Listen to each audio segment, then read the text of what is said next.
Bismillah. Teman-teman suara aku masuk nggak? Soalnya di sini lagi jelek juga jaringannya gitu. Ya, Aman eh, masih. oke oke.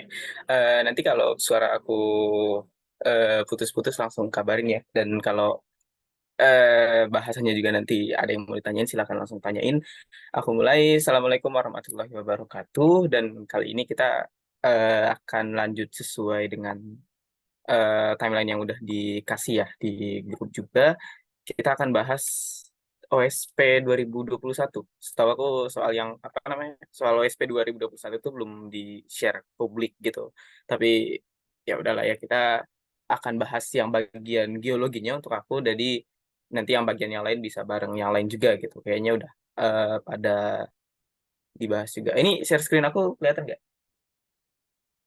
Ya, ini langsung aku mulai aja nih. Aman kelihatan sih. Oke. Kayaknya lebih enak aku ini deh. Ya ini bagian geologinya. eh Teks pengantarnya itu cuman dikit ya tentang batas kapur sama tersier. Sebenarnya ini atau sering kita sebut sebagai KT boundary. Kalau pengen dibaca silahkan dibaca.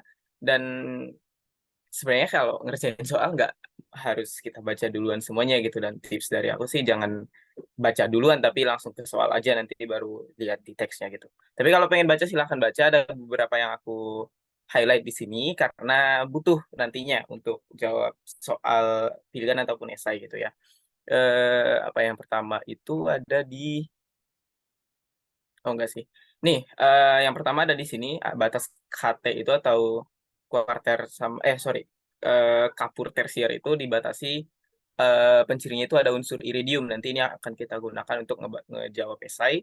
Sama yang terakhir ada nih, kalau ada tumbukan benda langit yang apa ya namanya, mengenai mineral anhidrit atau gipsum bisa melepaskan sulfur trioksida nanti akan membuat aerosol asam sulfat di sini.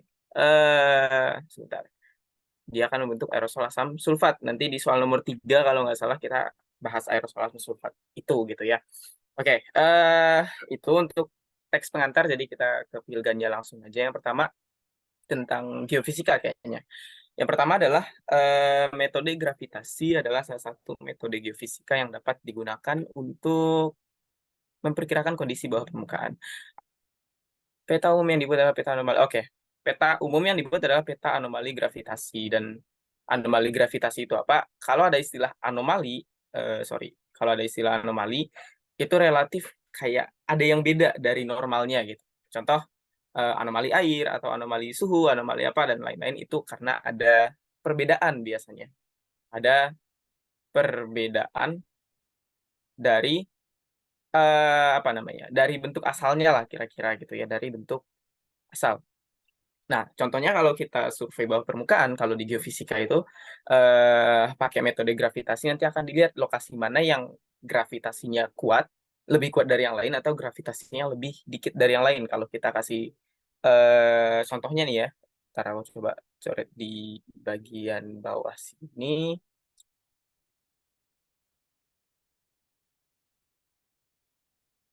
Oh, oke. Sebentar, sebentar.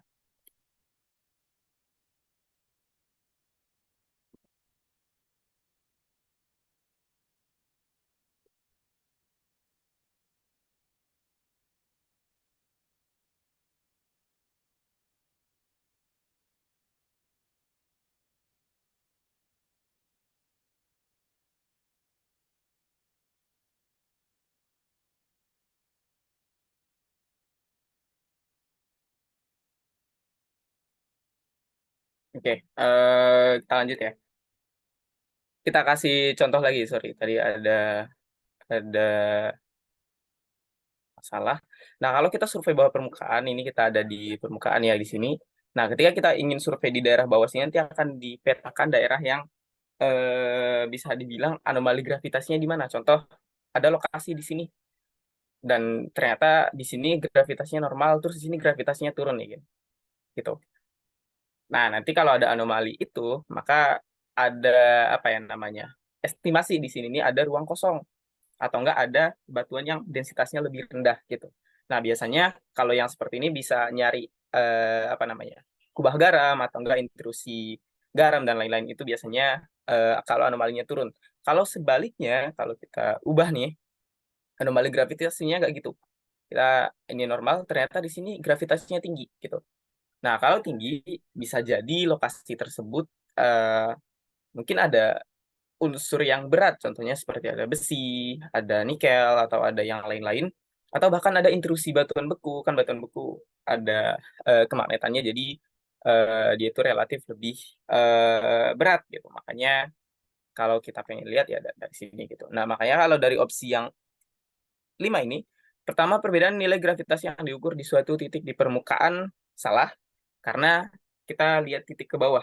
Oh ya, konsepnya itu adalah kalau kita pakai, apa sih beda geologi sama geofisika gitu. Sebenarnya ini adalah dua hal yang, geofisika. Ini adalah dua hal yang berbeda. Kalau kita bicara dengan geologi, kita akan bicara dengan surface. Tapi kalau kita bicara dengan geofisika, kita akan bicara dengan eh, bawah permukaan atau under surface gitu, bawah permukaan. Mungkin teman-teman udah tahu juga ya kalau ada struktur dalam batuan atau struktur yang ke bawah-bawah itu, yang astenosfer, litosfer, mesosfer dan lain-lain itu disurvei pakai survei geofisika, bukan survei geologi gitu. Makanya kalau untuk opsi yang A itu salah karena titik di permukaan itu bukan apa namanya, bukan di geologi juga gitu, karena ini geofisika. Dan kalau perbedaan nilai gravitasi di permukaan itu kayaknya nggak terlalu besar ya, karena gravitasi universal kita kan gravitasi di bumi kan 9,8 meter per second kuadrat di permukaan gitu. Nah, terus yang B, perbedaan nilai gravitasi yang diukur suatu titik secara vertikal dengan pengukuran secara horizontal, pengukurannya salah. Pengukurannya juga harus vertikal karena kita harus ukur ke bawah juga gitu. Nah, terus yang C, perbedaan nilai gravitasi yang diukur di suatu titik dengan titik di sekitarnya sebenarnya nggak terlalu salah ya, cuman eh, apa ya namanya? Dia ada beda dikit tapi lebih benar yang E gitu. Perbedaan antara nilai gravitasi yang diukur dengan nilai yang diprediksi dari model. Prediksi kita itu gravitasinya lurus seperti ini ya, bisa jadi naik atau bisa jadi turun. Ya, yang C, perbedaan nilai gravitasi yang diukur di suatu titik dengan titik di sekitarnya relatif lebih bagus yang E gitu. Nah, terus yang D, perbedaan nilai gravitasi di suatu titik di permukaan dengan titik tertinggi itu juga salah. Jadi jawabannya yang E. Nanti kalau bingung silahkan ditanyain. Ada yang mau ditanyain nggak? Itu dari nomor 1. Kalau nggak ada, aku lanjut dulu ya ke nomor 2. Atau langsung tanyain di chat aja. Oke, kita ke nomor 2. Nomor 2 sebenarnya simpel sih ini. Batas KT terjadi di sekitar berapa tahun yang lalu gitu. KT itu kan, K-nya itu kapur, T-nya itu adalah tersier. Atau kalau di pembagian apa ya, skala waktu geologi biasanya kalau kita pakai itu batas antara kapur dengan kala paleosen gitu ya. Karena tersier itu kan nanti dibagi jadi sekitar 5 kala ya, paleosen, eosen, oligosen, miosen, atau yang terakhir pliosen gitu. Nah, batas ini ya pencirinya itu sering disebut KT, dan ini terjadi di sekitar 65 juta tahun yang lalu kira-kira segitu. eh ya, itu adalah batas KT, batas antara kapur dengan paleosen, atau sering disebut juga batas antara apa namanya? Batas antara era Mesozoikum dengan era Kenozoikum. Batasnya itu di KT boundary juga gitu. Di sekitar 65 juta, karena di opsi nggak ada, jadi jawaban yang paling benar adalah yang C, mendekati 66. Dan apa ya, kalau terlalu cepat langsung interupsi aja. Dan skala waktu geologi itu nggak pernah sama si gini gini. Setiap versi dari skala waktu geologi itu pasti beda. Contoh kalau kalian ngambil buku Indo mungkin eh kalau buku Indo bisa buat 65 gitu. Kalau buku luar negeri mungkin bikin 70, atau enggak bikin dari International Stratigraphy bikin 60 gitu. Nah, itu pasti beda-beda gitu. Cuman kalau dia beda-beda bukan berarti tanggalnya itu eh salah gitu, tapi artinya perbedaan itu bisa ditoleransi lah batasnya itu gitu, antara 60 sampai 70 dan lain-lain itu gitu. Jadi nggak terlalu dipusingkan untuk itu gitu ya. Nomor 2 kejawab, kita kayaknya lebih enak yang nggak ada kunci jawabannya gitu, biar nggak bisa nebak-nebak. Oke, aku ganti file. eh Tadi kita udah sampai mana ya? Oh, udah ganti ya. Sebentar, sebentar. Tadi kita udah bahas yang batas KT sama anomali gravitasi yang tadi, sorry. Yang tadi ada kunci jawabannya relatif nggak enak gitu. Oke, tadi kita udah jawab yang nomor 13 yang tadi, ini dah ya. Terus yang batas KT juga udah di sini. Dan ada yang mau ditanyain? Dari sini, kalau nggak ada kita lanjut. Udah 2 soal. Oke, ke nomor satu lagi. Oke, setelah ini deh. Nomor satu, di sekitar kawah tumbukan Cikulub ditemukan banyak sinkholes. Dengan demikian, di sekitar kawah tersebut dominan adalah oke, batu gamping. Sinkholes itu adalah penciri dari, bukan penciri ya, salah satu dari bentang alam kars gitu. Dan bentang alam kars itu akan terjadi di batuan yang bersifat karbonatan gitu. Ya, itu aja sih. Kalau ada sinklesnya gitu. Nah, kawah Cikulub ini adalah salah satu penciri untuk apa ya, batas KT juga gitu. Nah, di teksnya ini sebenarnya dia udah nyinggung si kawah Cikulub juga, cuman aku tadi nggak bahas itu gitu. Ya ada di sini. Nanti bisa dibaca sendiri juga gitu. Oke, itu untuk nomor satu. Nah, kita bahas yang lain. Batu pasir enggak, karena sinkholes itu cuma di batu karbonatan. Bisa jadi ada batu pasir karbonatan. Ini bisa aja pasir karbonatan. Atau kalau sering kita sebut ini sebagai kalkarenit ya, sorry, kalkarenit. Nah, ini bisa jadi juga sinkhole itu gitu. Cuman karena dia cuma sebut batu pasir ya, karena batu pasirnya nggak bisa. Terus yang kedua ini batu lempung. Nah, batu lempung juga nggak bisa, tapi kalau ada lempung pasiran atau oh sorry, kalau ada batu lempung yang ada karbonatnya atau kalsi lutit, ini juga bisa jadi.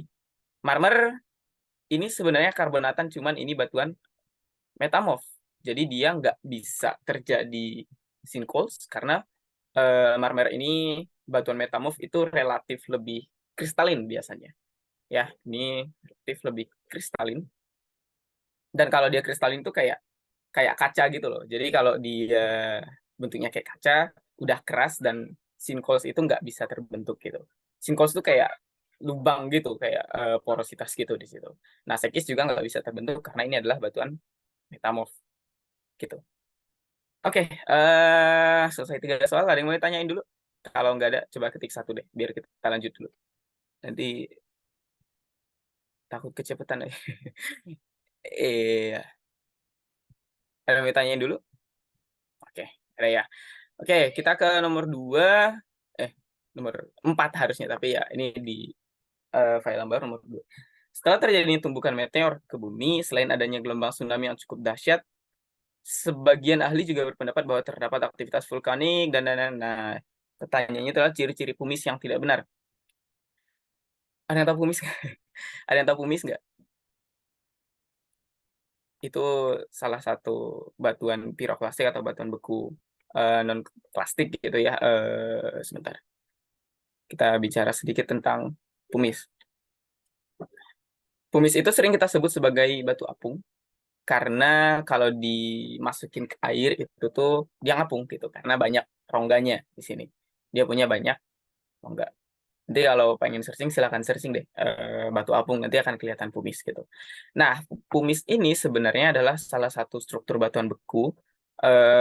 Sorry, ya salah satu struktur batuan beku yaitu bagian vesikuler. Vesikuler itu kita bagi jadi 2. Ada yang pumis dan ada yang skoria gitu. Kita punya 2 ini. Keduanya sama-sama punya rongga. Jadi vesikuler itu artinya adalah adanya lubang-lubang gas di batuan itu gitu. Lubang-lubang gas. Nah, dibedain jadi pumis dan skoria. Perbedaannya adalah sorry di mana ya? Di atas deh. Kita akan bedain antara pumis dan skoria. Sebelum ke pertanyaannya, karena biasanya akan dicari perbedaan 2 benda ini gitu. Pumis itu asam sifatnya. Kalau di batuan beku kan kita bicara asam, basa, atau enggak apa sih namanya? Selain asam tuh felsik gitu. Nah, pumice itu VLC. Sedangkan skoria itu sifatnya adalah basa atau mafic gitu. Ya, terus yang kedua perbedaannya adalah kalau pumice itu warnanya terang karena biasanya yang VLC itu adalah terang, sedangkan skoria itu yang gelap. Yang ketiga perbedaannya adalah kalau pumice lubang gasnya itu lubang gasnya itu bersambung gitu. Gimana ya tulisnya ya, bersambung aja lah ya. Sedangkan kalau si skoria lubang-lubang gasnya nggak bersambung gitu. Makna bersambung sama nggak nyambung ini nanti bisa di searching deh gambar pumice sama skoria, nanti kelihatan kalau pumice itu antara satu lubang dengan lubang yang lain itu nggak kelihatan batasnya gitu. Tapi kalau skoria antara satu lubang dengan lubang gas yang lain itu ada batasnya gitu. Ya itu beda pumice sama skoria. Terus eh satu lagi yang terakhir, pumice itu terbentuk di letusan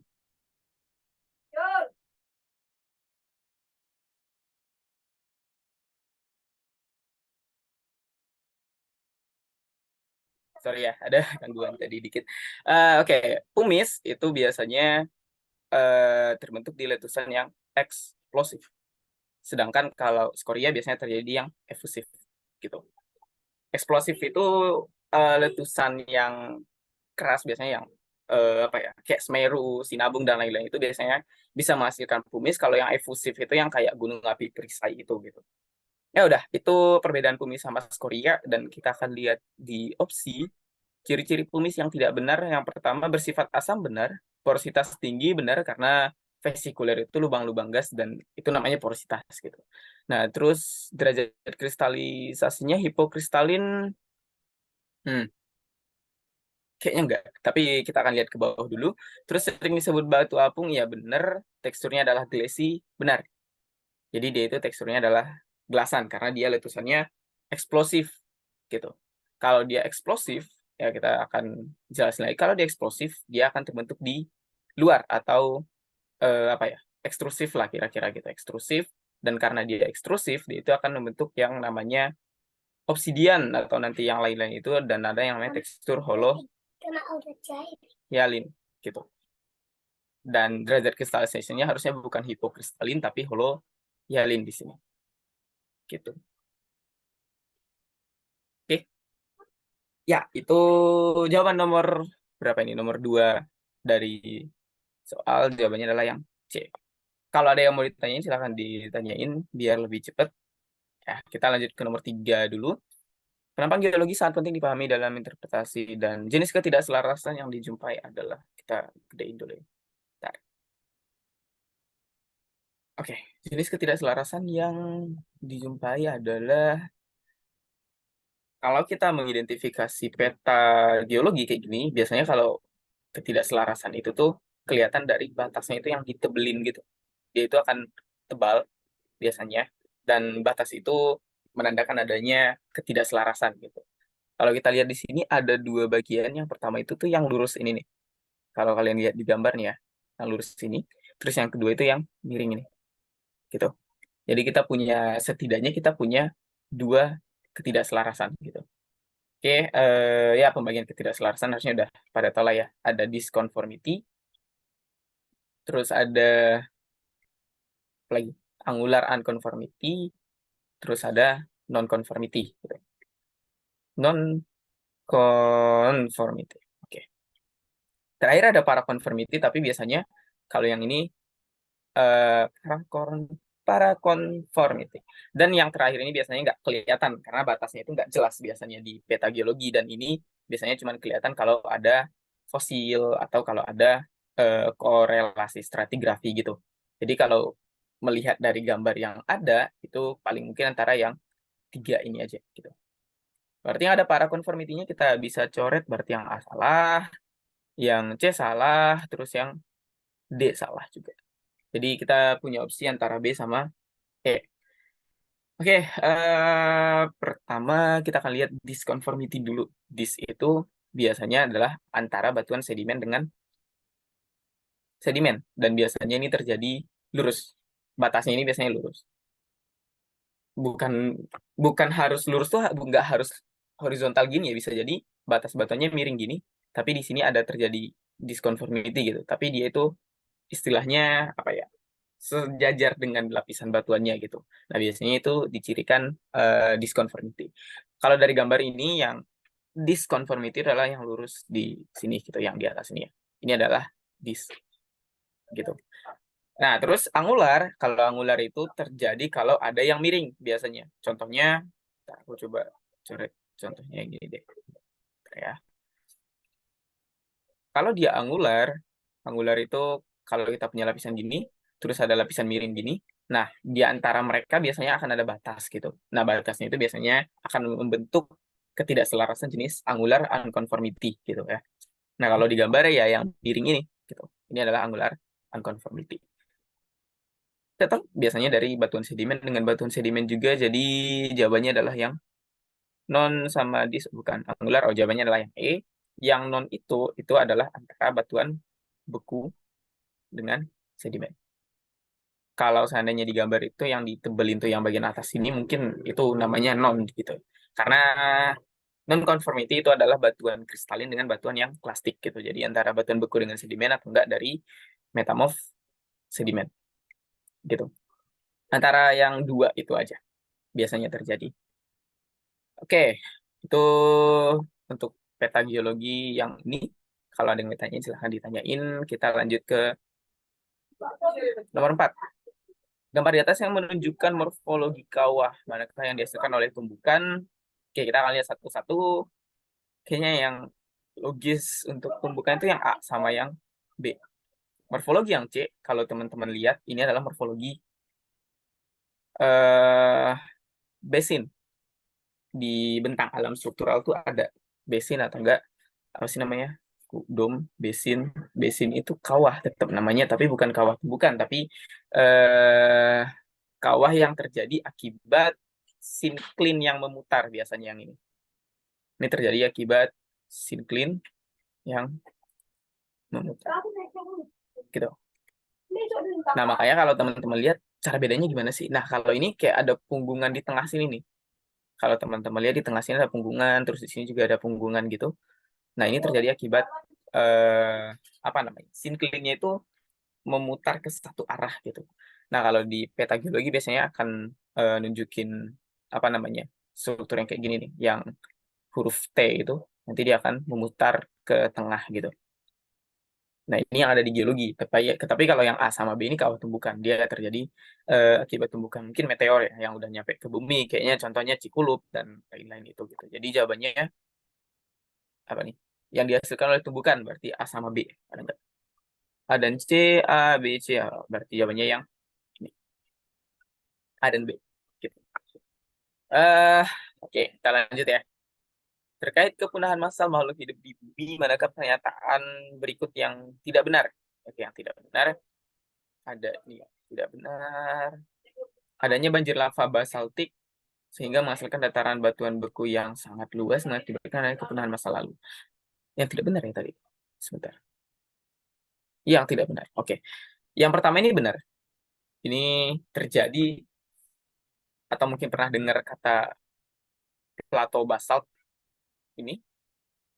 Itu adalah banjir basalt dan itu terjadi di mana continental crust dan juga oceanic crust itu terjadi banjir basalt akibat mantel plum gitu. Dan ujung-ujungnya akibat ini ya namanya juga banjir kayak lava-lava gitu, jadi banyak yang punah di zaman tersebut gitu. Nah, ini bisa terjadi banjir lava basaltik. Nanti bisa searching, ada di mana ya, tadi ada di web juga, nanti aku tunjukin webnya deh gitu. Nah, banjir lava basaltik ini bisa mengakibatkan kepunahan karena panas si lavanya juga bisa mengakibatkan kepunahan, dan kalau dia kena air atau kena darat juga ya tetap bisa mengakibatkan kepunahan juga gitu. Terus yang B, kepunahan massal ditandai dengan kepunahan dinosaurus bukanlah kepunahan massal yang pertama kali. Ini benar. Kepunahan massal pertama kali itu setahu aku nih ya, terjadi itu di zaman, bukan yang pertama kali. Yang terbesar sebelum sebelum dinosaurus itu terjadi di batas Permian dan Trias gitu.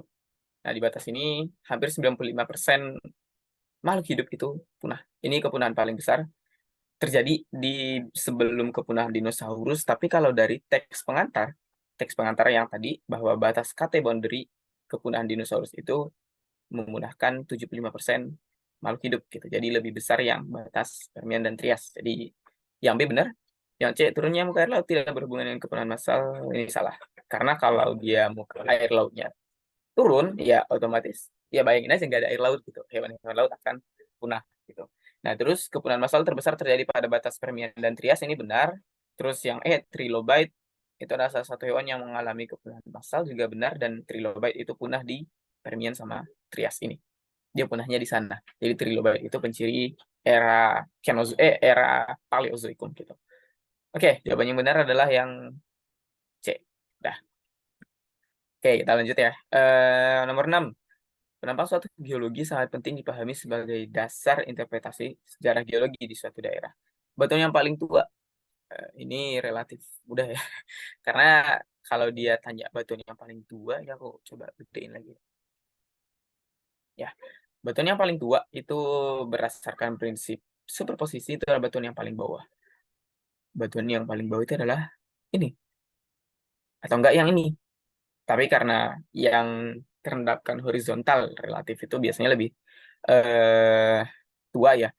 Karena ya yang ini terjadi struktur geologi di sini. Kalau yang udah miring biasanya itu terjadi akibat struktur geologi, dia itu dimiringkan oleh struktur geologi gitu. Jadi batuan paling tua itu adalah yang ini. Ini adalah batu lanau gitu. Nah, lanau. Sebentar, masih loading. Oke, jawabannya adalah yang bagian D gitu.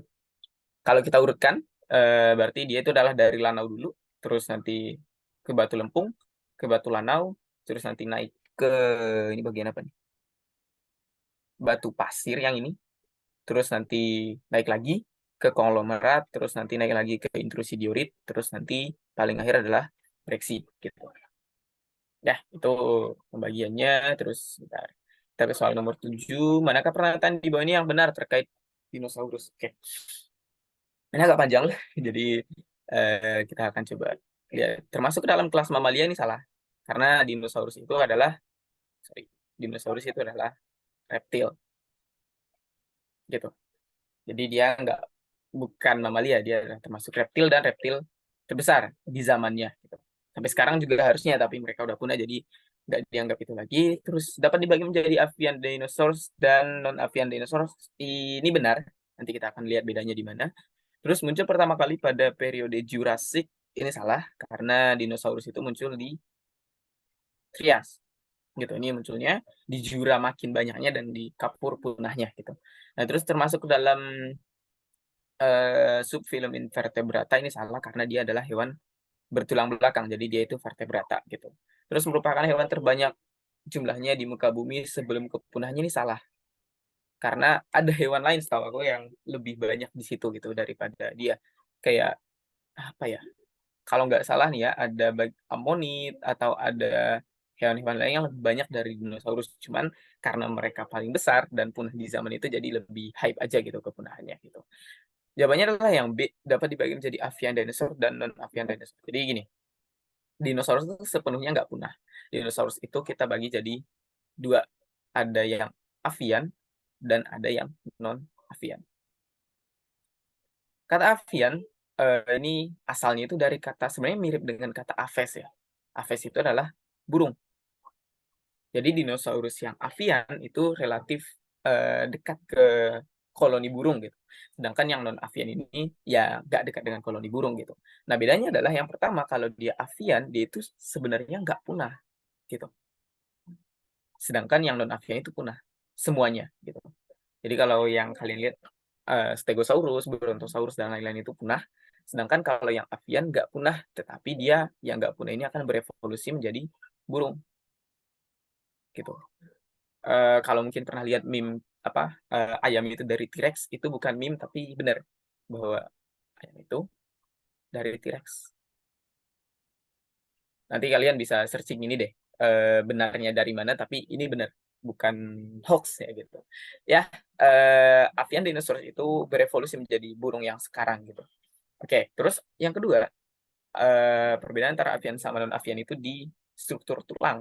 Kalau di avian, dia itu tersusun oleh tulang yang relatif berongga. Berongga. Atau tulangnya itu relatif ringan, jadi bisa dibawa untuk terbang biasanya. Dan tulang berongga.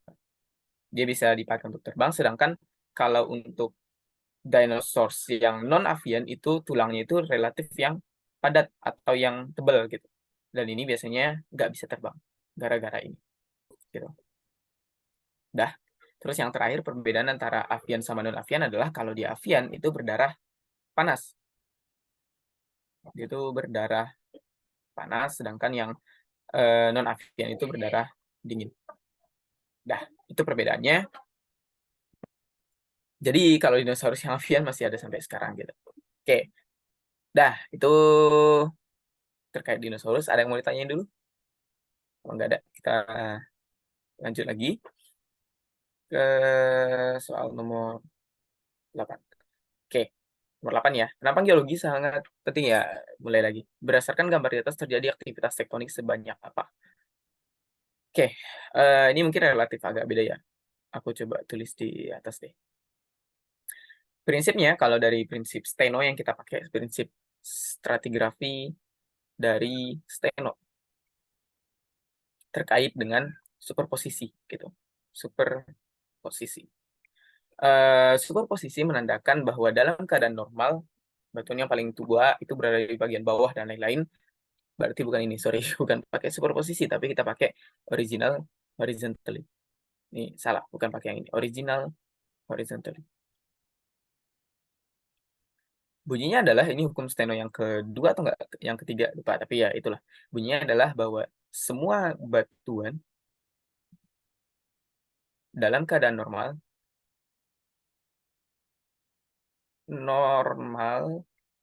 diendapkan secara horizontal gitu. Oke. Nah, kalau di geologi struktur dia akan ngasih statement bahwa kalau dia nggak horizontal, berarti ada struktur gitu. Ada struktur. Nah, geologi struktur berbicara kalau ada struktur berarti struktur itu terjadi apa namanya? Aktivitas tektonik gitu. Ya. Ini konsepnya, jadi bisa dipakai untuk lihat di mana pembalikan di sini gitu. Semua batuan dalam keadaan normal diendapkan secara horizontal. Ingat ya, kalau ada kata diendapkan, ini berarti apa? Ini adalah batuan sedimen. Sehingga kalau ada kata diendapkan, batuan beku sama metamorf itu nggak dianggap. Gitu. Beku sama metamorf itu dianggap nggak ada gitu. Maksudnya nggak ngikut ini juga nggak apa-apa gitu. Jadi harus yang sedimen. Nah makanya kalau teman-teman lihat di sini di tengah ini ada intrusi batuan beku nih, dia kan nggak horizontal gitu. Tapi nggak apa-apa karena dia batuan beku. Ya konsep diendapkan itu cuma untuk batuan sedimen. Oke, kita bisa lihat dari semua batuan ini berapa kali atau berapa batuan yang nggak lurus itu cuma satu. Ya, batuan yang ini nih yang agak miring ke bawah sini nih, yang di sebelah sini. Atau itu batuan apa tuh? Batu pasir ya. Ya, batu pasir doang tuh yang miring. Kita coba coret dulu. Di bagian sini. Nah, ini kan miring ya. Perlapisan batuan pasirnya itu miring. Berarti dia itu terbentuk akibat aktivitas tektonik. Yang awalnya mungkin terendapkan lurus, dia terendapkan jadinya miring. Akibat mungkin ada pengangkatan, sesar, dan lain-lain juga bisa terjadi gitu. Ya, makanya terjadi cuma satu. Gitu. Oke. Itu cuma terjadi satu aktivitas tektonik. Nanti kalau ada peta yang lebih kompleks bisa kelihatan tuh bisa terjadi berapa kali dan berapa kali gitu. Oke, selesai. Kita ke nomor 9. Manakah pernyataan yang tidak benar terkait aerosol asam sulfat? Oke. Aerosol asam sulfat berarti ini adalah aerosol dan H2SO4. Oke. Dapat menghasilkan hujan asam ini salah. Hujan asam itu bukan aerosol asam sulfat tapi SO2 atau H2S. Tuh. Ini terjadi antara yang dua ini. Atau nggak salah antara NOx juga bisa, tapi aku kurang tahu tentang NOx ini gitu ya. Terus memiliki pH yang rendah pasti. Kenapa? Karena kalau dia asam itu pH-nya rendah gitu. udah pasti. Itu di kimia mungkin kalau yang anak IPS agak nggak nyambung, tapi ya gitulah ya. Di asam basa kimia itu cirinya gitu. Kalau dia asam pH-nya rendah, kalau dia basa pH-nya tinggi gitu ya. Karena ini aerosol asam sulfat, ada hidrogennya juga, jadi ini adalah yang pH rendah gitu. Bersifat korosif, ya, asam bersifat korosif. Jadi ini benar gitu. Terus asam sulfat adalah cairan yang sangat polar, benar. Oke. Yang sangat polar itu ini di ikatan kimia lagi nih. Kalau untuk anak yang IPA mungkin masih connect, tapi untuk yang IPS itu agak nggak connect gitu. Tapi ya kita akan coba eh ini dari review dikit deh. Maksud polar sama non polar itu tuh contohnya tuh gini. Kalau kita punya CH4, nah di ikatan kimianya itu di mana ada C diikat sama 4H gitu. Ini ada H, ada H, ada H, ada H gitu. Nah, ini polar. Sorry, non polar gitu. Arti non polar itu kemana-mana arahnya itu pasti ada apa namanya, nggak merujuk ke satu arah gitu. Contohnya itu kan di sini sebelah kanan itu hanya cuma satu, sebelah atas hanya juga satu, kiri satu, bawah satu. Makanya dia nggak non polar gitu, nggak merujuk ke satu arah. Nah, sama dengan H2SO4 nanti S itu punya 6 tangan kalau nggak salah. Ada 1, 2, 3, 4, 5, 6. Nah, nanti dia akan mengikat H, terus mengikat O gitu. Dia nggak merujuk ke satu arah gitu. Maksud merujuk ke satu arah itu kayak gini. Anggap kita punya S, terus di sini ada O, terus di sini ada OH gitu. Ini anggap ya, ini belum tentu benar, tapi biar tahu dia polar atau non polarnya. Kalau yang di bawah sini, nah ini kan S yang di tengah. Di kanannya itu cuma O, di kirinya itu ada OH. Jadi lebih kuat yang kiri gitu, karena ada tambahan H-nya gitu. Makanya ini adalah yang polar. Nah, kalau H2SO4 dia itu non polar. Contoh ini ada S, ini di atas H-nya, terus di bawah ada H. Jadi tarikan ke atas sama tarikan ke bawahnya juga sama gitu.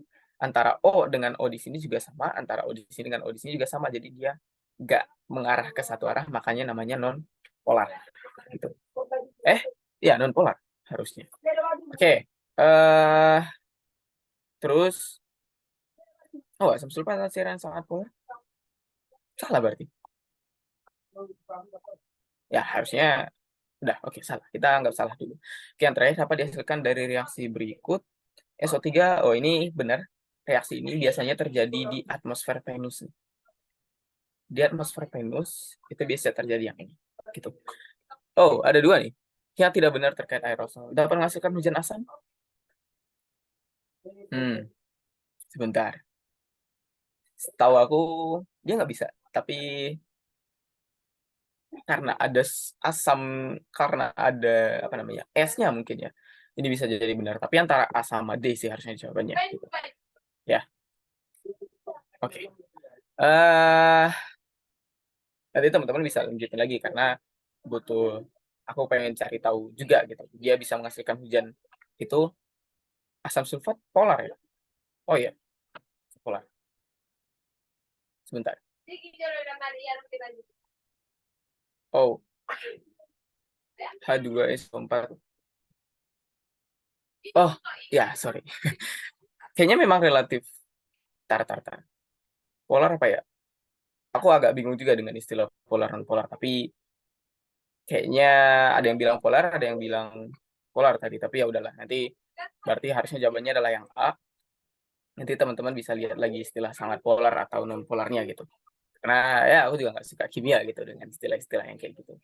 Oke, nomor 10, hal yang benar terkait mineral anhidrit dan gipsum adalah, nah ini kalau bahas kristalan mineral itu relatif hafalan ya. Anhidrit, nah kita bahas ini. Anhidrit, CaSO4, gipsum, CaSO4 yang diairi, gitu. CaSO4 NH2, gitu. Oke, itu dua-duanya. Sebentar. Yang A, apa nih? Yang benar. Termasuk dalam kelompok mineral karbonat salah karena karbonat itu adalah CO3. Jadi harus ada CO3-nya biar disebut sebagai karbonat. Contohnya itu adalah CaCO3, FeCO3, atau enggak apa lagi? CaMgCO3 itu dan lain-lain. Ini kalsit sama aragonit, ini siderit, ini dolomit dan lain-lain, itu nanti harus ada CO3-nya. Terus terbentuk karena tumbukan enggak, batuan atau mineral Aku nggak tahu batuan yang terbentuk akibat tumbukan itu apa, tapi sorry, nggak tahu mineral yang terbentuk akibat tumbukan itu apa, tapi batuannya itu ada. Batuan tektit namanya. Nanti kalian bisa lihat ini akibat tumbukan meteor. Ini ada di Sumatera, aku lupa di Jambi atau di Bengkulu ada tambang tektit gitu. Ya, dan biasanya isinya besi, ada sodium juga dikit gitu. Nah, terus termasuk salah satu mineral pada seri reaksi Bowen, ini salah bahwa seri reaksi Bowen itu batuan penyusun batuan beku yang terjadi akibat pembekuan. Seri Bowen itu mineralnya itu ada olivin, ada piroxen, ada ampibol, ada biotit, ada plagioklas dengan segala klasifikasinya nanti kalian bisa lihat. Terus ada kuarsa, terus muskovit dan sorry, biotit udah, muskovit udah, feldspath. Dah, ini deret bawon nanti teman-teman bisa lihat deret bawon itu isinya apa aja gitu. Semua memiliki penyusun berupa H2O. Salah. Karena yang punya H2O itu cuman gipsum. Oke. Terdapat S sebagai salah satu unsur penyusunnya, berarti ya benar. Ini benar, ini juga benar, ada S. Ya, gitu. Oke. Jawabannya adalah yang E. 11. Mungkin soal terakhir. Enggak ya? Oke. Ada di bawah lagi. Apabila kita menemukan suatu batuan sedimen dengan salah satu cirinya adalah butiran penyusunnya berbentuk rounded. Oke, rounded itu berarti bundar. Maka kesimpulan awal yang bisa diambil adalah oke, kalau dia bundar, kita bisa ini transportasinya jauh. Dah, transport jauh. Oke, ada jawabannya enggak? Adanya peristiwa vulkanisme kagak, batuan tersebut tidak mungkin mengandung fosil, enggak juga. Batuan asal merupakan batuan beku, enggak juga. Endapan pantai, enggak juga. Sedimen penyusun telah mengalami proses transportasi yang jauh, jawabannya adalah yang oke. Kenapa bisa jawabannya seperti itu? Karena kalau dia, mungkin kita punya batuan gini, menyudut gitu, yang mungkin breksi atau enggak yang lain-lain itu, kalau dia kena transportasi jauh, maka bagian sudut ini makin lama akan kena erosi. Nanti bagian sudut ini akan ke erosi, terus bagian sudut ini akan ke erosi, bagian sini akan ke erosi. Bagian sudut itu relatif lebih mudah ke erosi. Jadi ketika transportnya jauh, jadi dia ke erosinya lama gitu. Karena erosinya lama, jadi mungkin si batuan yang bereaksi awal tadi karena dia tertransport jauh bentuknya mungkin jadi gini. Gitu. Nah, kalau dia tertransport lebih jauh lagi bisa jadi lebih bundar lagi gitu. Nah, itu terjadi kalau transportnya jauh. Oke, itu merupakan endapan pantai kita nggak bisa prediksi. Endapan pantai ya nggak bisa kita prediksi juga. Batuan asal merupakan batuan beku. Ini diprediksi dari kandungan mineral, bukan dari shape atau dari bentuknya. Terus tidak mungkin mengandung fosil, ini salah karena batuan sedimen klastik relatif punya fosil kalau apa bisa mengandung fosil gitu. Nah, adanya peristiwa vulkanisme ini batuan piroklastik bukan batuan sedimen. Oke, ada yang mau ditanyain? Kalau terlalu cepat bisa diinterupsi aja. Nomor 12, dalam prediksi suatu batuan selain dengan pengamatan megaskopis dan lain-lain. Sorry, mikroskop polarisasi. Ini relatif menggunakan apa namanya?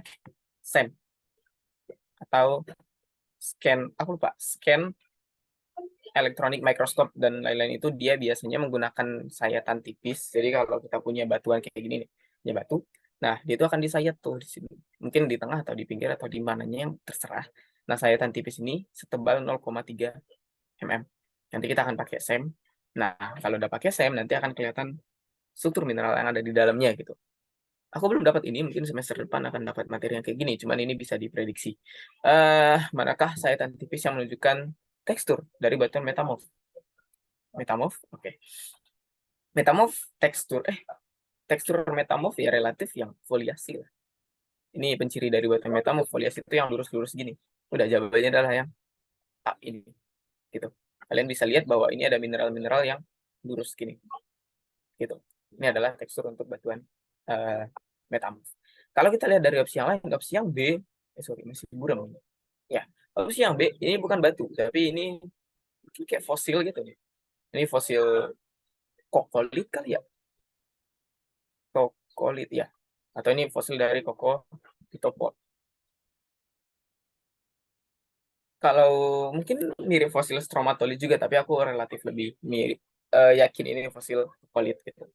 Kokolit itu adalah sorry ya, mungkin nggak masuk nih. Kokolit itu adalah nanofosil karbonatan biasanya. bentuknya bulat dan di tengahnya ada ya ada layar itu ini biologi lah gitu. Ya, oke, ini fosil kokolit. Terus yang B ini adalah batuan sayatan tipis dari batuan beku.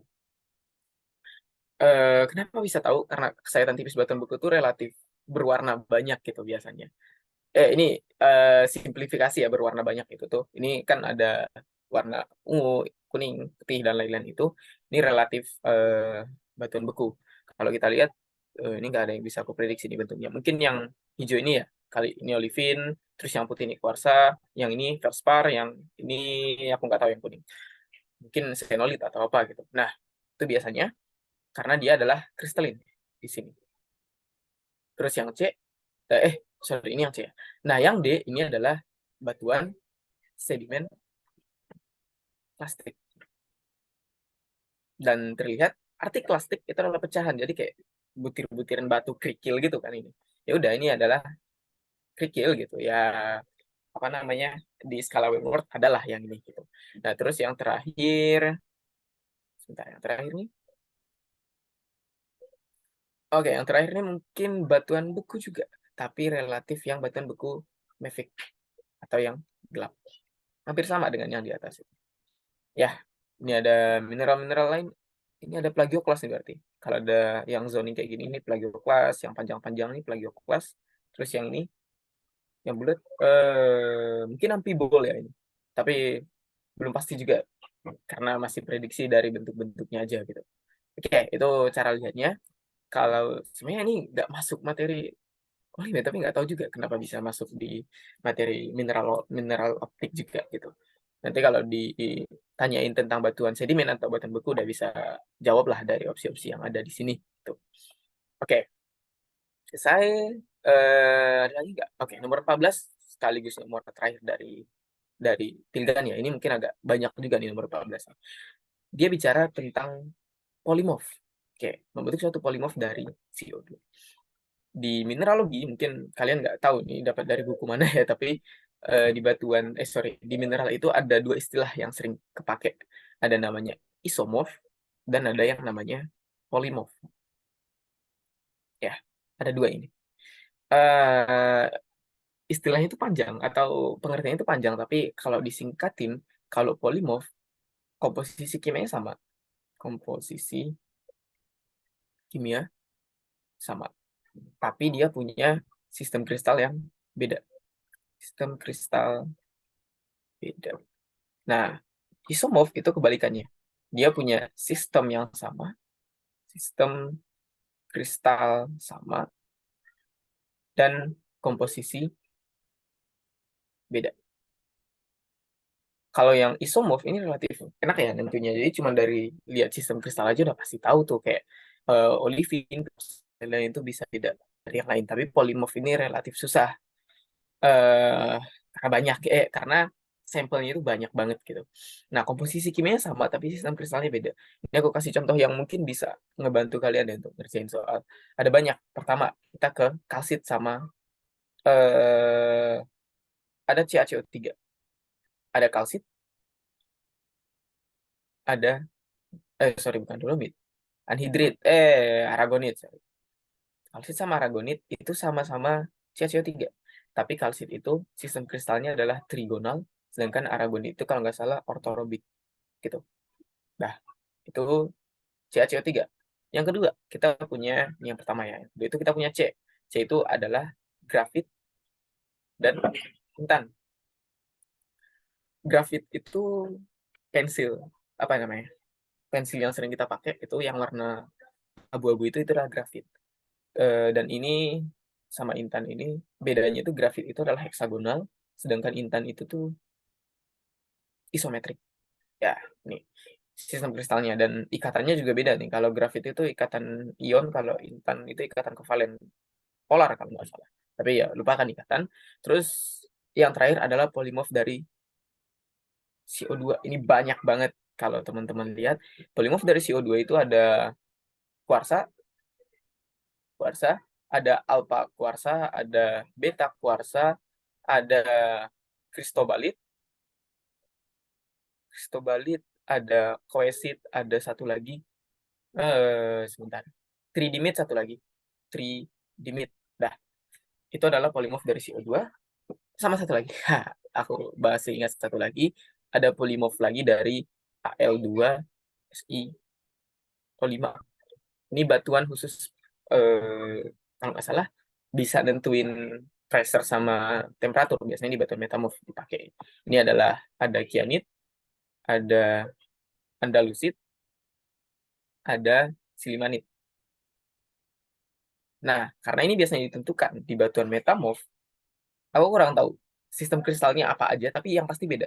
Tapi penyusunnya itu sama. Al2CO5, kyanit itu kalau nggak salah triclin, andalusit itu apa gitu, terus silimanit itu apa. Tapi ini kyanit itu penciri kalau P-nya itu rendah, terus andalusit penciri kalau P sama T-nya itu PT itu sedang, sedangkan siliman itu penciri T tinggi. Nanti teman-teman bisa searching eh, sistem kristalnya, tapi yang jelas mereka beda gitu. Tapi penyusunnya tetap Al2SiO5.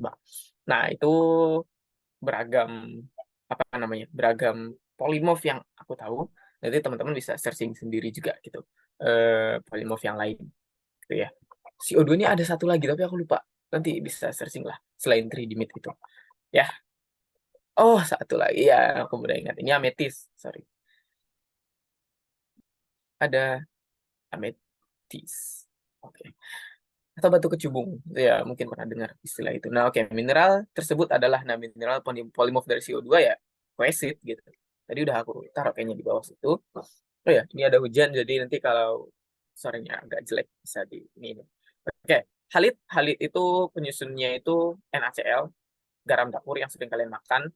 Ignimbrite itu adalah endapan piroklastik, bukan mineral. Jadi dia ini batu. Jadi nggak mungkin jawabannya ini. Dasit juga nggak mungkin karena dasit itu batu. Ini kalau nggak salah antara granit sama diorit itu ada dasit gitu. Ya ini batu. Terus yang terakhir barit ini adalah BaSO4 kalau nggak salah. Ya. Dan ya udah ini bukan polimorf dari CO2 gitu. Oke, kita bisa dengan pilihan. Udah panjang banget ya. Ada yang mau ditanyain dulu nggak? Ada.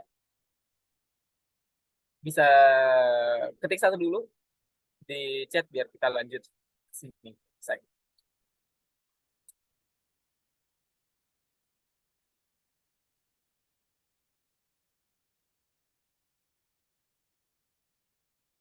Oke. Dah, ada yang mau ditanyain? Kalau nggak ada, aku tunggu. 3, 2, 1. Oke. Nggak ada ya? Kita akan bahas esai. Dan aku akan coba bahas esai nomor 1 dulu. Dan bagi anak IPS mungkin agak baru. Suara aku terdengar jelas nggak? Ini hujannya gede banget. Ya, halo? Masih kedengeran nggak? Oke, oke. Eh, kita ke esai biologi nomor 1 ya. Iridium. Ini untuk anak IPS mungkin agak ribet, tapi aku akan coba simplifikasi aja lah ya. Iridium adalah salah satu unsur yang sangat langka ditemukan di kerak bumi. Ini penciri dari batas KT tadi ya, batas kuarter tersier, kapur tersier itu. Nah, terdapat 2 isotop iridium yang terdapat secara alamiah di bumi. 2 isotop. Ingat, cuma 2 ya. Nah, kedua isotop tersebut adalah 191 iridium dengan massa atom segini dan 193 iridium dengan massa atom segini. Massa atom ditulis dalam tabel periodik. Yang ditulis dalam tabel periodik merupakan massa rata-rata dengan ya dan lain-lain. Itu berarti ini adalah AR-nya, AR dari iridium. AR itu massa atom relatif, ya mungkin yang belum tahu dan yang udah tahu ya apa gitu. Nah, hitunglah berapa persen kelimpahan masing-masing isotop tersebut. Oke. Kalau ngitung persen kelimpahan itu kayak gini. Kan di bumi kita tuh cuma ada 2 isotop iridium tuh. Ya enggak? Kita tuh cuma punya 191 IR dan kita punya 191 IR dan kita punya 193 IR. Sehingga kalau kita tambahin 191 IR ditambah 193 IR itu pasti 100%. Gitu. Ya. Itu konsepnya. Nah, apa yang kita bisa pakai? Yang pertama, bahwasannya kelimpahan dari 191 ini sama dengan X persen. Nah, kelimpahan dari si 193 IR itu akan sama dengan 100% dikurang X gitu. Atau ya X persen lah gitu. Karena ya pakai yang ini aja gitu. Ini udah pasti ini ya. Kita punya kelimpahan dari ini kan yang ditanya di soal nomor A itu persen kelimpahan gitu. Nah, kelimpahan dari 191 IR itu X, sedangkan 193 itu 100 dikurang X. Nah, kita harus mencari X yang ini dari data yang ada. Gitu. Oke ya. Nah, kita akan cari X-nya. Cara nyarinya itu gini-gini. Aku coba tulis rumusnya di atas ya. Di sini. Aku coba, bisa dicoret ya. Kalau polimorf ini dicoret agak rugi juga gitu. Oke, gini deh. AR dari suatu unsur itu akan sama dengan persen kelimpahan dari X1 dikali AR1 ditambah persen kelimpahan dari X2 dikali AR2. Nanti kalau ada 3 unsur bisa lanjut lagi, kalau 4 unsur, kalau 10 unsur juga bisa lanjut lagi. Nah, maksudnya adalah kalau kita masukin ke soal kita, berarti rumusnya itu kayak gini. AR dari si iridium itu akan sama dengan persen dari si apa namanya 191 IR ya dikali massa atom relatifnya. Nah, ini kan ada di bawah sini. Kalau teman-teman lihat ini kalau 191 IR itu 190,961 SMA ini gitu. Ya, sebentar. Berarti dikali mana tadi itu? Ya, berarti dikali AR dari 191 IR. Nah, ini aku coba coret deh yang Andalusit ini. Nanti bisa dilihat recording aja gitu biar apa biar ketulis aja sih rumusnya gitu. Nah, sebentar. Eh oke, ya,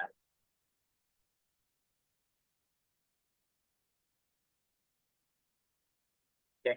Ditambah persen dari si 193 IR dikali AR dari 193 IR. Dah, gitu. Tinggal masukin. Nah, di soal aslinya itu yang ini tuh nggak dikasih. Makanya aku agak kaget ketika lihat itu. Tapi ya udah di sini udah ada. Ini massa atom relatifnya nih yang di bawah 192,22. Jadi ya udah kita tinggal 192,22 akan sama dengan persen si 191 IR itu kita pakai yang di bawah sini nih yang udah kita buat tadi. Berarti ini apa? X ya. Jadi kita punya X persen ya dikali sorry. Ini aku kurangin dulu. Dikali di bawahnya itu ada 190,961 dikali 190,91 961 ya. 961. Oke, 961. Nah, ditambah persen untuk si apa namanya tadi? Si 193 IR itu kan udah kita buat ya, itu bawah 100 dikurang X persen. Nah, ini baru dikali sama massa atom relatifnya 192. Sorry, kita butuh hapus lagi nih yang di sampingnya ini. Bentar. Nah, itu kita akan kali lagi dengan 192,963. Dah, nih. Nah, nanti teman-teman akan dapat nilai X gitu. Ya, nanti akan dapat nilai X. Nah, nanti nilai X yang kita dapat itu kan ini 191 IR itu adalah X. Ya, kalkulator aku nggak ada di sini lagi. Ya, cara hitungnya seperti itu. Nanti bisa dapat nilai ininya. Nanti teman-teman bisa coba hitung sendiri deh. Gitu. Ini udah ada. Ya, tinggal langsung pakai gitu. Ya, oke nanti dapat persennya. Nah, setelah dapat yang A, ini aku nggak akan hitung di sini karena kalkulator aku nggak aku bawa ke rumah guys. Ketinggalan di sana di pos. Oke, terus yang B nanti bisa ngikut yang A. Contoh teman-teman dapat persen iridium itu apa 191 IR itu dapat 60%, terus yang 193 dapat 40% ya. Jadi bisa tahu isotop yang mana yang paling banyak gitu. Ya yang 91 gitu. Di teman-teman tinggal masukin ke rumus yang ini. Yang mana sih yang aku lingkarin ini dan ingat eh kalau mereka ditambahkan itu harus 100% gitu. Kalau nggak 100% berarti cara kerjanya salah. Udah gitu aja. Oke, mungkin bagi yang anak IPS agak susah untuk memahami yang ini, tapi yang IPA harusnya di opening ikatan kimia, opening apa namanya, ikatan kimia atau stoikiometri juga udah masuk yang ini gitu, tentang AR dan lain-lain itu. Oke ya, jadi bisa dihitung sendiri. Kita ke nomor 2. Nomor 2 ini materi kuliah, jadi eh, kayaknya di buku-buku O5 aku nggak tahu ya, di buku-buku O5 ada masuk tentang forum, tapi kita akan bahas lah. Soalnya di soal WSP tahun berapa gitu ada tentang foraminifera juga gitu, dan identifikasi stratigrafi biasanya sering pakai foraminifera gitu. Oke, kita akan baca teks pengantarnya dulu. Nggak ada teks pengantar, tapi ada teks panjang di sini. Foraminifera adalah organisme planktonik dan bentonik yang umumnya ditemukan di laut atau daerah transisi. Foraminifera adalah suatu ordo yang masuk dalam sebuah dan lain-lain ini. Oke, nanti kita akan lihat ke bawah. Kita lihat pertanyaan dulu. Nanti terlalu banyak kalau kita lihat. Apa perbedaan morfologi foraminifera yang berumur kapur dan tersier? Oke, malah kalau kita lihat kapur sama tersier mana nih? Harusnya ada gambar. Ini perbedaan morfologi. Nah, kalau di foraminifera biasanya morfologi yang dilihat itu ada eh, masuk nggak ya ke kalian? Oke, morfologinya itu ada banyak. Tapi relatif kalau dari gambar yang dia kasih ini ada dari susunan cangkang. Ini dari gambar ya, karena mungkin ada gambar yang beda lagi gitu. Karena kalau setahu aku tuh morfologi foraminifera itu ada sekitar 12 morfologi yang harus diidentifikasi biar kita tahu itu jenis foraminiferanya apa. Bisa jadi orbulina atau yang lain-lain itu, atau malah ya operculina, nummulites dan lain-lain itu banyak lah namanya gitu ya. Tapi dari gambar ini yang bisa kita identifikasi itu cuma susunan cangkang.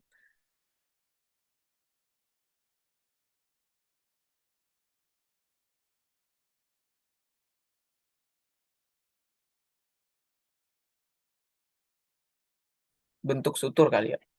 Dah, ntar aku coba lihat di gambarnya ada lagi nggak ya? Mungkin jumlah kamar nggak bisa dipakai. Jadi cuman ini. Ada 4 yang bisa kita lihat dari gambar ini. Cara taunya gimana ya? Yang menurut teman-teman bisa identifikasi aja gitu. Ada banyak sebenarnya. Kalau aku tulis nanti di belakangnya agak panjang juga gitu. Eh, Pertama susunan cangkang. Kalau teman-teman lihat yang tersier sama yang kapur, kita bedain.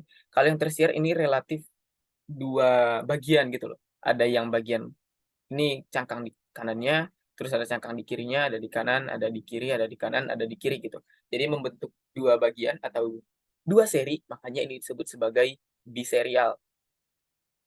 Sedangkan yang kapur, ini namanya, yang kapur ini nggak jelas ya. Dia itu membentuk berapa seri, tapi kayaknya bisa jadi, entar, ini kayaknya cuma satu seri. Hmm, atau tiga. Gambarnya kurang jelas, tapi ini bisa jadi satu seri, ini bisa jadi satu seri, yang belakangnya juga bisa jadi satu seri gitu. Ini loh, ini bagian sini satu, ini bagian sini satu, bagian sini satu. Jadi kayak muter 3 seri gitu. Yang aku lihat ya, tapi dari interpretasi kalian aja sebenarnya. Mau kalian jawab bisa dari yang kalian lihat aja gitu. Dan yang aku lihat ini ada 3 seri, jadi ini namanya triserial. Dah, itu berdasarkan susunan cangkang. Terus bentuk cangkang ini ya, ini relatif globular kalau yang tersier. Terus kalau yang kapur itu relatif eh mungkin agak globular. Terus apa ya namanya? Itu tuh eh agak menyegitiga gitu. Globular ya udah buat aja segitiga bundar gitu. Yang penting kalian tulis apa ya namanya? Tulis interpretasi yang bisa dipahami oleh si pengkoreksi aja gitu. Dah, terus ada aperture nih. Nah, aperture itu adalah lubang yang ada di cangkang foram itu biasanya. Nah, lubang itu kan ini yang gede ini di belakang itu ada lubang harusnya. Dan ini aperturnya berasal dari kamar paling akhir. Aku lupa namanya evolut aperture atau involut, tapi ya udahlah. Yang penting ya aperturnya nggak kelihatan aja. Atau enggak buat aja nggak kelihatan. Nggak kelihatan. Udah. Sedangkan kalau yang kapur ini kelihatan nih bentuknya bulat. Jadi ya udah aperture bulat. Nah, itu terus sutur itu adalah batas antar cangkang dan kalau teman-teman lihat di sini, batas antar cangkangnya itu kalau kita lihat apa namanya, si tersier, itu relatif melengkung, gini, ya, gitu. Dia melengkung. Sedangkan si kapur, oh, ntar aku coba coret juga. Mungkin ini melengkung juga. Ya, kalau si kapur itu melengkapi ada sedikit. Kalau teman-teman lihat ada yang gini loh, ada kayak jari-jari di sini gitu. Ya enggak? Ya itu. Tapi yang jelas sutur dia itu akan melengkung. Nah, tulis juga terakhir nih, ada ornamentasi. Ada ornamentasi di sutur kapur, di sutur forum zaman kapur. Ornamentasi itu ya yang hiasan yang ini yang panjang-panjang itu tuh di situ. Gitu. Dah, itu morfologinya ya agak baru kan. Ya, ini aku juga baru dapat di semester lalu. Jadi itu intinya tentang morfologinya gitu. Apa perbedaan morfologi? Ya itu yang tadi yang di atas. Jadi kalian bisa tunjukin itu. Terus yang B, dengan asumsi sampel tersebut diambil pada kondisi temperatur yang sama pada periode apa salinitas air laut lebih tinggi? Oke. Kalau kita pengen lihat salinitas lebih tinggi, kita harus lihat foramnya. Dari foram, dari ukurannya. Kalau foramnya gede, kalau ukurannya gede, berarti salinitasnya tinggi. Kenapa? Kenapa bisa kayak gitu? Alasannya adalah kalau foram itu kan bukan. Foram itu adalah tersusun oleh karbonat gitu atau CO3. Kalau CO3-nya banyak, biasanya salinitasnya akan tinggi. Bisa teman-teman lihat di bagian ini. Nih, gitu. NaCl konsentrasi konsentrasi NaCl dibandingin sama konsentrasi CaCO3. Ya, kan dia karbonat tuh. Sementara kegaraman itu atau salinitas itu NaCl. Jadi kalau CaCO3-nya naik atau tinggi, maka si NaCl-nya juga akan tinggi. Jadi dia semakin tinggi CaCO3, semakin tinggi NaCl, maka salinitas akan semakin tinggi. Jadi kalau dia CaCO3-nya tinggi, maka akan membuat foram yang lebih besar. Gitu. Oke. Kalau foramnya besar, kalau teman-teman bisa lihat di tabel yang terakhir, ukuran dari foram.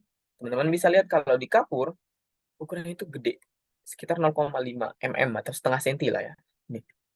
Sedangkan tersier itu di 0,1 relatifnya. Yes, ya berarti kayak kalau kita interpretasi nih ya, eh, foram di zaman kapur itu tuh 5 kali lebih besar, ya enggak? Kira-kira kayak gitu. Nah, berarti di zaman kapur salinitasnya lebih tinggi. Dah, itu aja. Pada periode sama zaman itu sama. Ya udah, ini adalah zaman kapur. Dah, selesai. Gitu. Ada yang mau ditanyain dulu? Udah selesai si bagian geologi.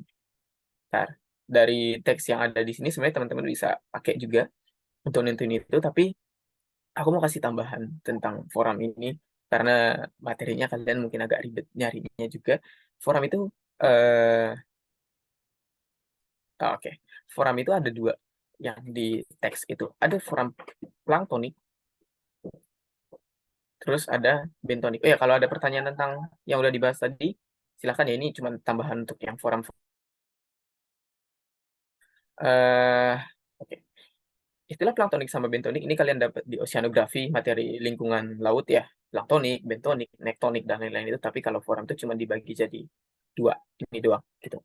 Oke, planktonik itu biasanya digunakan untuk menentukan lingkungan. Bukan.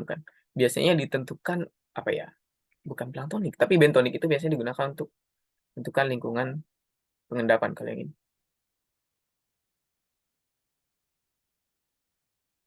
Nah, nah, kalau kita nemu fosil forum bentonik, biasanya bisa kita tahu tuh, contohnya kayak operculina, numulites, dan lain-lain itu bisa nentuin lingkungan pengendapan. Nanti contoh-contohnya bisa kalian searching dah.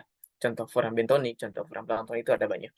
Nah, kalau planktonik kita itu bisa pakai untuk penentuan umur biasanya.